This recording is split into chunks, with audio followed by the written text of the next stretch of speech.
need cleaning? No, like it has a haze behind me or All something. right, we are live. Welcome back to another episode of Chiropractic is Sexy. I'm Dr. Paula Ruffin. I'm Dr. Erica Peabody. Sorry I missed you last week, but we had a busy week and glad to be here today. And happy February. Happy February. Yes, we're going to gain 70 minutes of daylight this month. So won't that be amazing? Love that Super for excited. everybody. Yes. And here in Michigan, we have had now, I think, 24 straight days of snow. So yeah, we're not messing around here. But let us know where you're from. How's the winter been treating you so far? I hear another winter storm tomorrow, but you guys, I was in Florida last week and weekend and also weekend. And it was the coldest that Tampa has ever been. Like what? They're having, it's record cold all along there. Yeah. It was really wild. It was like coldest like ever in history. Like which is creating more stress. That was part of history. Yes, there you go. It was part of history. Yes. I think all of it, everybody, in addition to just seasonal affective disorder in general, it's creating more stress because people are they're feeling like literally getting buried with the snow. Like they emotionally buried with the winter. And, that additional stress, that physiologic imbalance that's putting on everybody in addition to, I like the snow personally.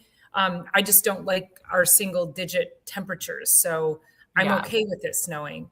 But when it gets mucky and nasty, that's when my stress comes through. But but we're going to dive into it. We because today we're talking about dysregulation of the nervous system, like we do every week. But I thought this was interesting. This was something that I heard it somewhere. I listened to so many podcasts. I know Dr. Erica does too. But it was something to the effect that when people get stressed out, we adapt and we normalize it. And so your dysregulation becomes your regulation, and you don't recognize that you're constantly being chased by a saber-toothed tiger. Your body and your nervous system's job is to keep you safe. And so you actually start to feel safety in your chaos because it's what you know and it's what you've gotten used to. And I thought that was just like so crazy profound. Because how many people do you know that are just continually living in like high pressure stress? And they're like, I'm fine. Oh, I can handle that. And I'm running the kids to 1,200 places. And, people going through divorces or people dealing with husbands they want to divorce or, there's so much happening. And so we compartmentalize and we start to adapt around the dysregulation and then think that we've got it handled. Well, the other part too is that in addition to that is as chiropractors, this is one of the main take homes last week is as chiropractors, we really help you be more you than ever before. So when Dr. Paula is talking about that, and she's talking about how the dysregulation becomes normalized, every adjustment starts to help regulate the nervous system, regulate the body. And therefore, I call it bandwidth, but we start to get more of an expansive and really, truly evolving view of not only ourselves, but the world around us. And we are able to then handle things so much better. And we've talked so many times about taking the rocks out of our backpack. So I put a backpack on and I want to carry around just enough to make sure that it's called eustress. Like we do want a certain amount of stress that gets us up and gets us going. And there's a reason for me to carry this backpack. But when I start to shove it full of rocks, of stress, of like Dr. Paul was talking about, like the kids and then the spouse, and then maybe what we're not doing that we should be doing, and then our health. And then on top of that, we're comfort eating and we're eating a bunch of crap, which this increases inflammation. And now I've stuffed my backpack that should be carrying around 12 pounds. I've stuffed it to 45 pounds and I'm carrying that around not only in life, but the torsion on the spine that's created from that. It is far too much. And then I wish that our world would quit waiting for a breakdown to actually make that breakthrough where that's an inappropriate amount of stress. That's an inappropriate amount of rocks that I'm carrying. And what can I do to offload some of this? And one of them is making sure that you're adjusted on a regular basis. They talk vagus nerve and vagal tone as this like new fad kind of thing. And you can do breath work for this and you can do We've been blah, talking blah. that for 150 years. Yes, exactly. We've been talking vagal tone since the beginning of chiropractic in 1895. That's where this all started. Actually, it started from a deaf man regained his hearing, but his body was under so much stress. You give it an adjustment, does vagal tone, and off to the healing you go. So yes, it is not a new topic for us. It's nice that it's forefront. It's very fad. It's been here all along. Get your behind to the chiropractor, please.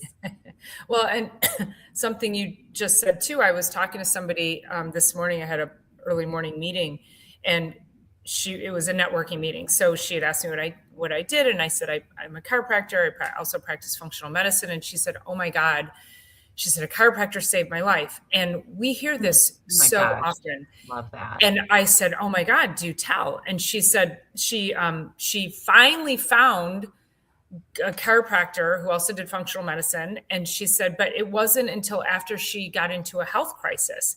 But this very common thing about we're keep loading the rocks. Now, this is a person that was, I don't know too much of her back history, but kind of searching for answers, but didn't have the resources to ultimately take her down that holistic path until she finally did.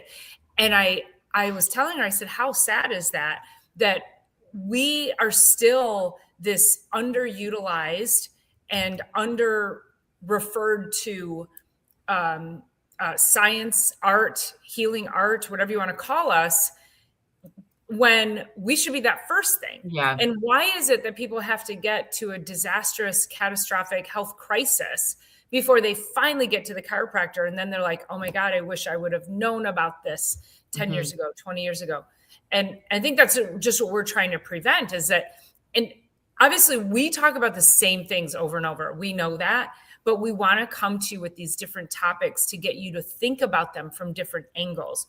Maybe you don't see yourself or a friend or a spouse in the subject as it is reported, let's say in last week's episode, but maybe you see somebody in this week's episode, somebody just super minimizing their stuff because they haven't been able to find answers. And so then they're like, oh, it's okay.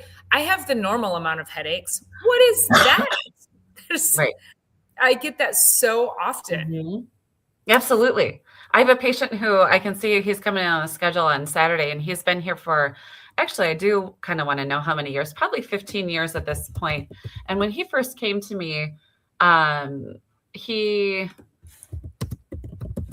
had a headache for 20 years. Let's see. His first visit was 2017. So we're going on 9 years together, 240 visits.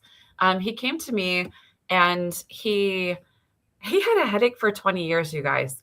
And he just called it, I just have a normal headache, for 20 years. And 3 visits later, not that that's what it takes for every headache to go away, but like it's kind of just like, that's a really simple symptom to start to work with.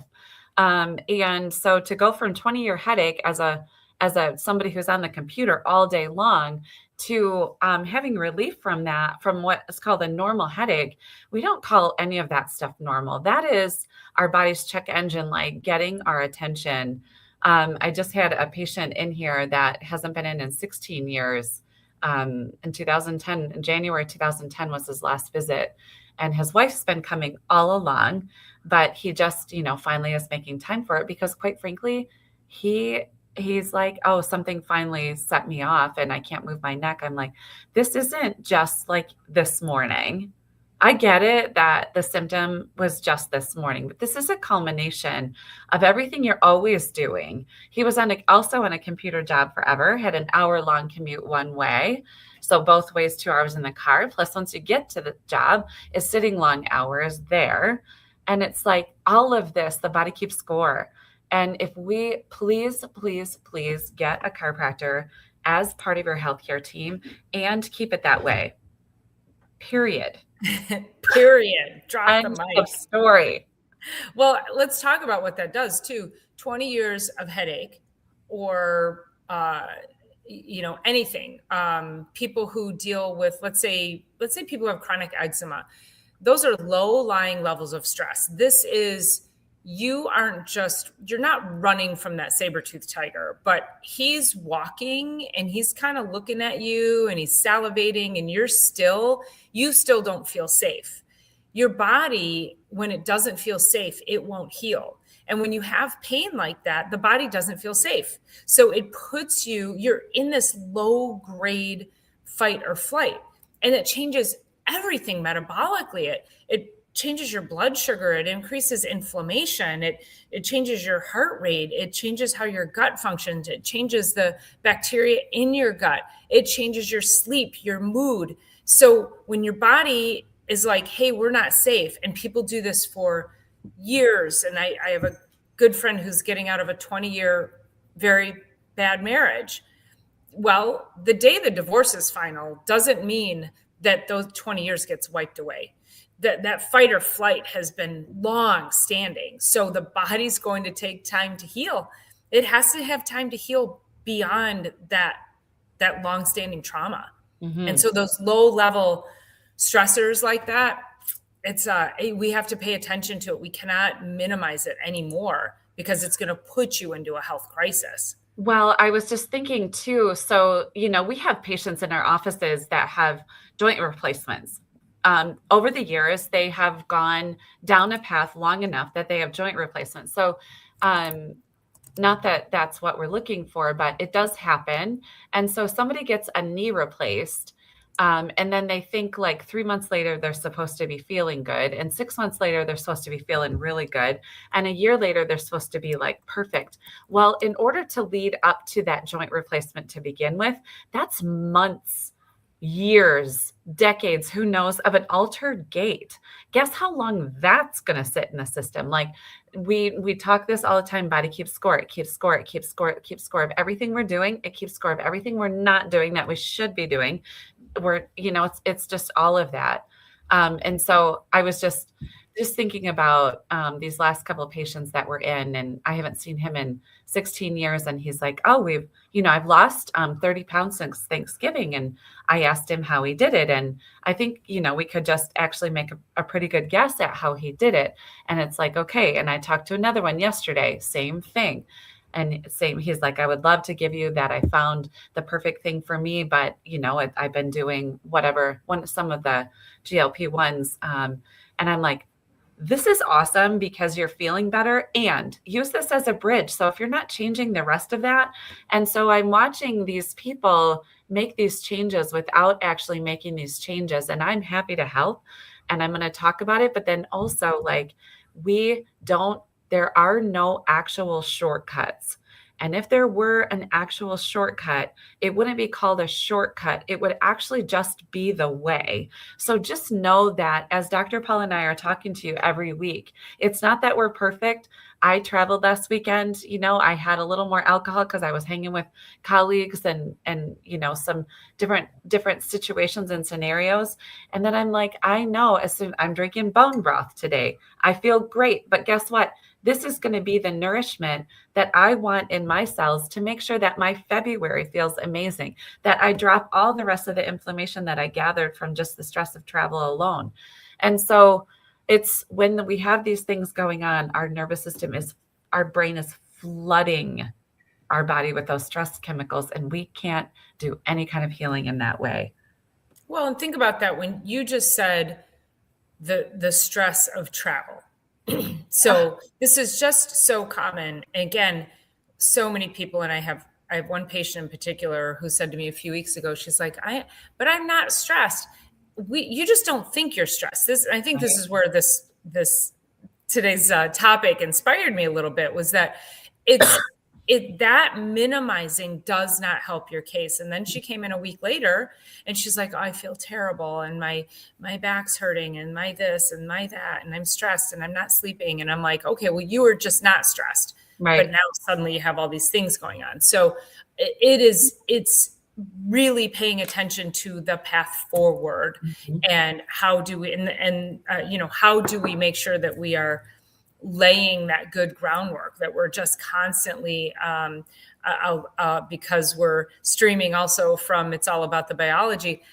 How do we continue to make sure we're getting, nourishing the soil, right? Yeah, The for sure. foundation, and making sure that we have all the good nutrients so that our body has the opportunity to heal, but not just from food. It literally does have to come from breath work and proper sleep.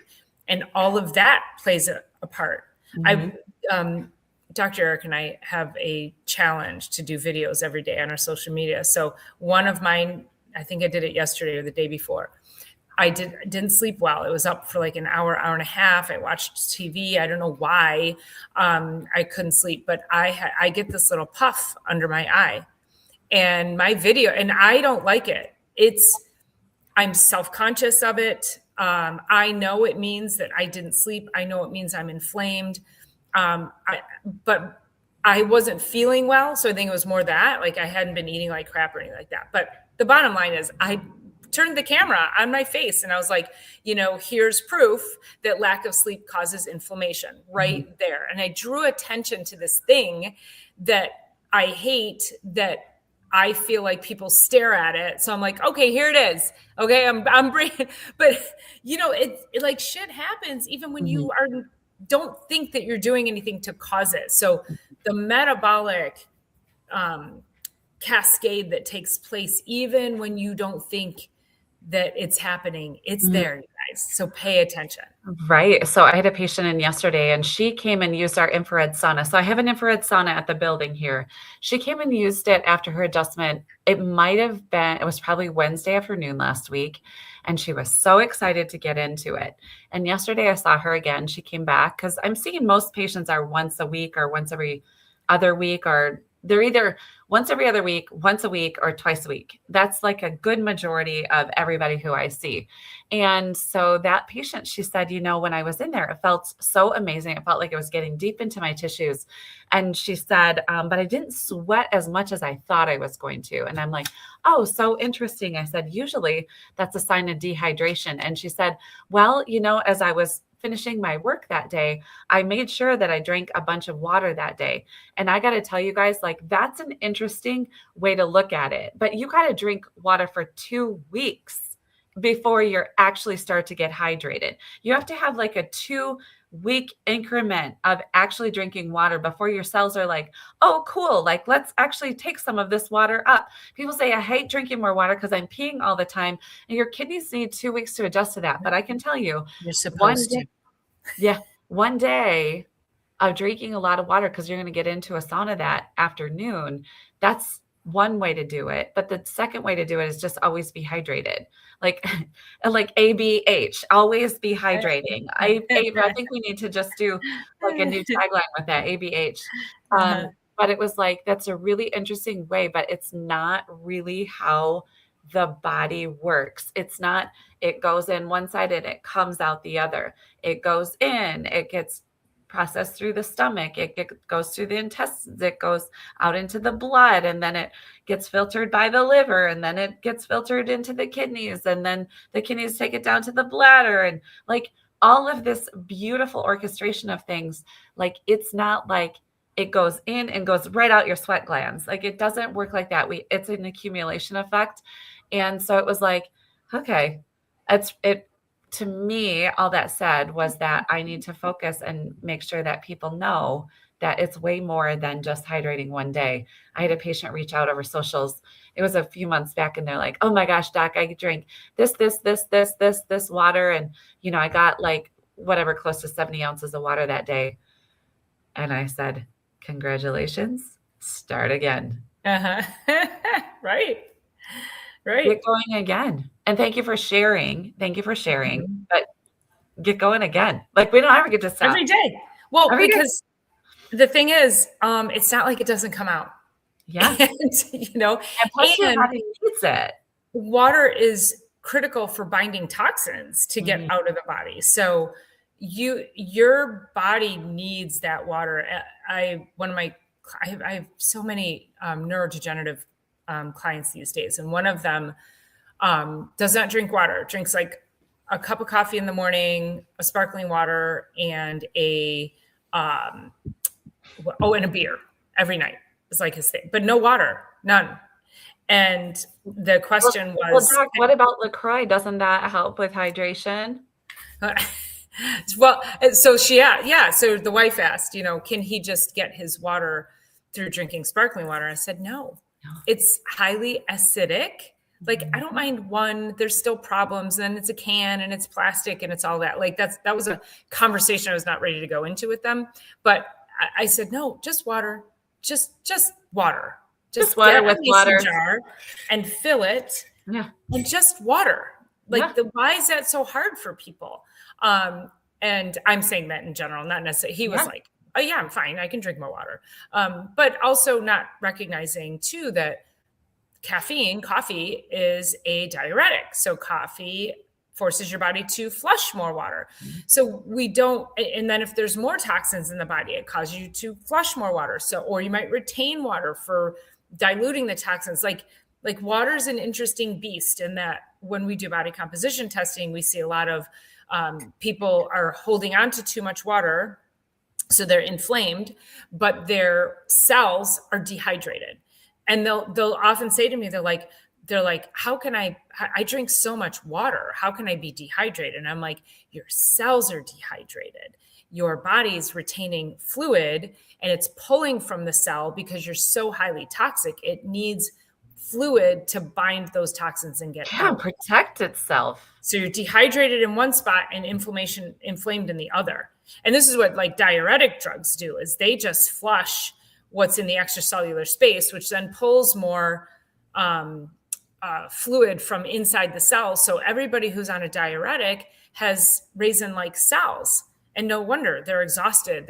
Like they age much faster. And, it's just a horrible way to think about getting fluid off of the body. Yeah, and when you take what's called a water pill, I don't even know what that drug is anymore, but when you take a water pill, it's so interesting because those that are taking water pills have so much inflammation built up on the body, like just Mhm. looking at them.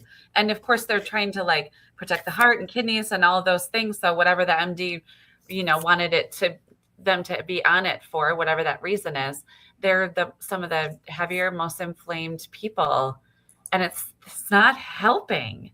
No, It's not this helping at this all. patient of mine, she's also another no chronic disembarkment syndrome. She floats. She feels like she constantly got off a ship.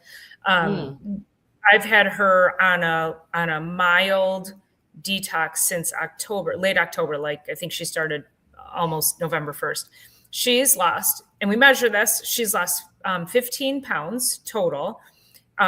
Seven of it was fat. 7.5 was water. And she's got a cardiovascular issue. So her doctor wants to put her on some heart medication that she doesn't want to go on. And so I'm going to send him a report about this.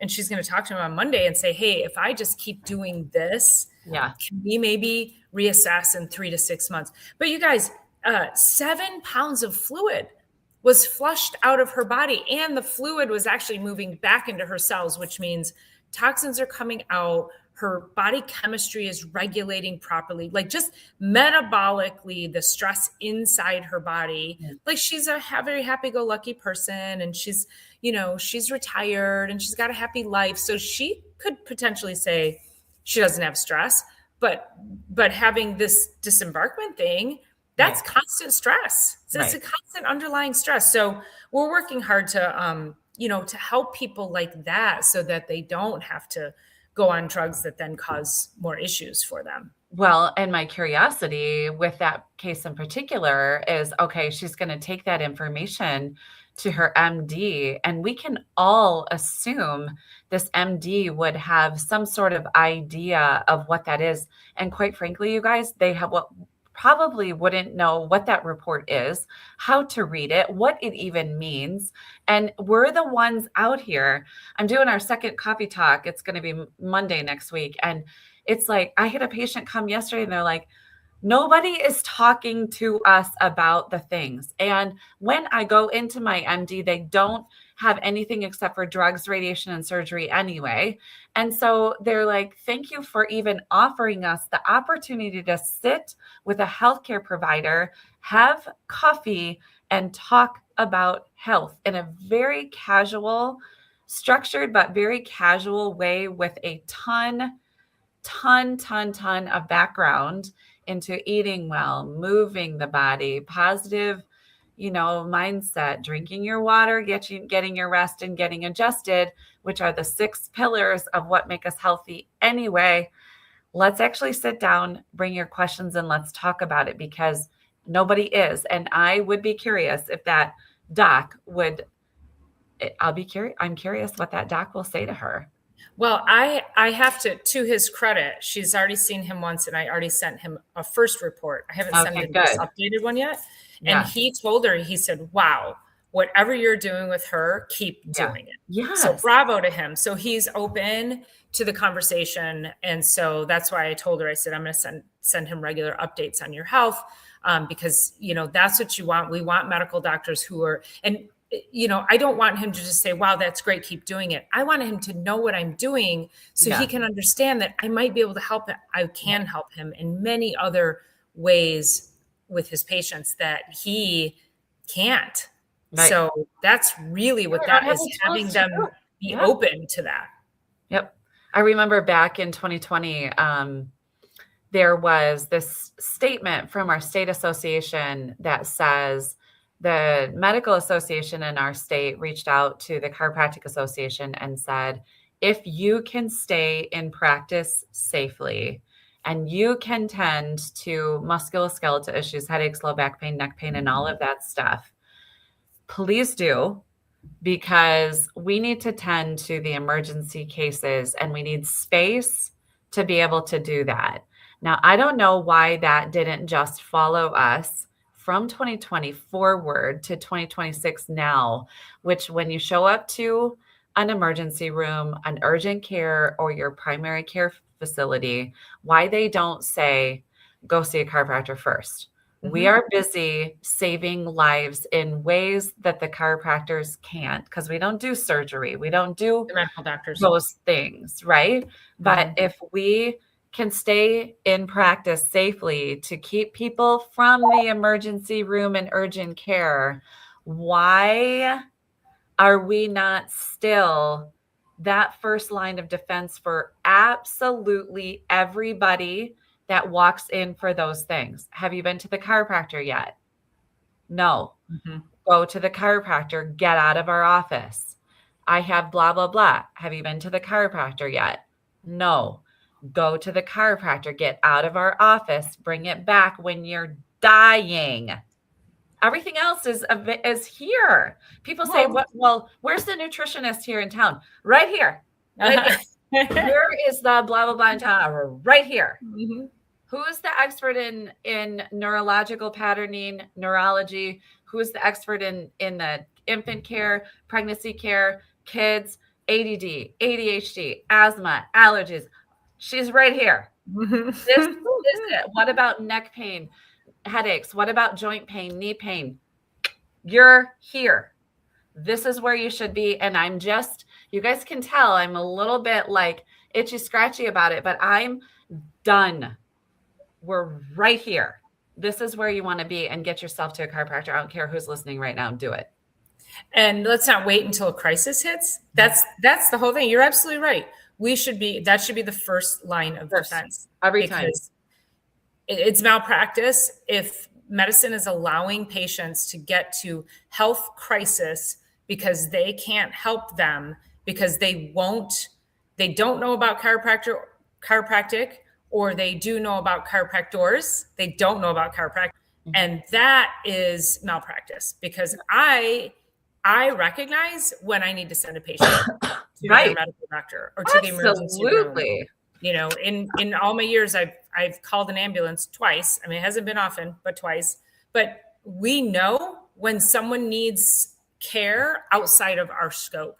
And I would love to see the medical profession start to have that same level of, dropping the arrogance and that somehow we're stealing something from them. Right. This is about the people, all hands on deck. Well, if we just look at the logic behind some of the remedies, so let's just say you went in and got a steroid shot, like you're not actually allowed to get another steroid shot for 3 to 6 months. And there's a reason for that. It's so dangerous. It's so dangerous. You can't do that regularly to the body. Yeah. But then but people don't even know. They don't even know what that is. Like they're like, oh, okay. They just don't take that seriously. Like, or think about that. Yeah, they're taking a medication. You have to go back every 3 months to get your liver numbers tested. Because guess what? It's not safe. Oh my gosh. Yeah. She is on fire today. Everybody just better watch out. No, but it's the logic that's what I love about our profession. Logic? It's based on logic. It's based on logic that the body works better with a nerve, with a proper nerve supply. That's the best part. It's just, we're just working really hard to get that logic. It is trickling down. I mean, even when I look back, I'm excited to have this coffee talk on Monday because our first one was the day after the pyramid flipped on its head. And things are trickling down that it's not okay to just do blah, blah, blah. And it's not okay to whatever it is.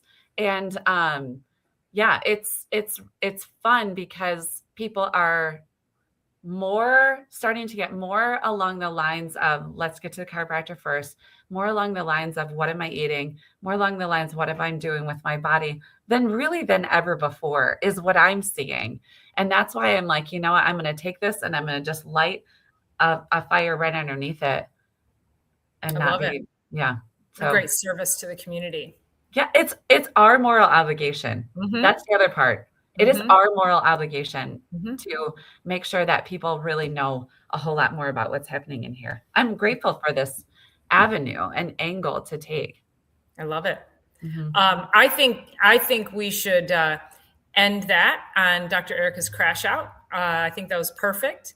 It is 1:35. And so with that, I want to just remind everybody, whatever channel you're coming in from, it's all about the biology, any of Dr. Erica's channels, my channel, Dr. Paula Ruffin, please go, and Facebook. We're kind of all over. So we're everywhere. So make sure that you're liking, you're leaving a nice comment, you're subscribing and sharing this, because this is the stuff that people need. This is the life-changing information that people need to be hearing. And we just want to keep showing up for you guys. So appreciate you guys showing up for us. I will see you Sunday for Sunday Night Live, and then we'll be back here next Thursday. Yeah, thank you for all your comments. I am unable to comment on my side ever, but just know that we see you, all of you out there. So thank you so much. Yeah, for sure. Okay. Thanks, you guys. See ya.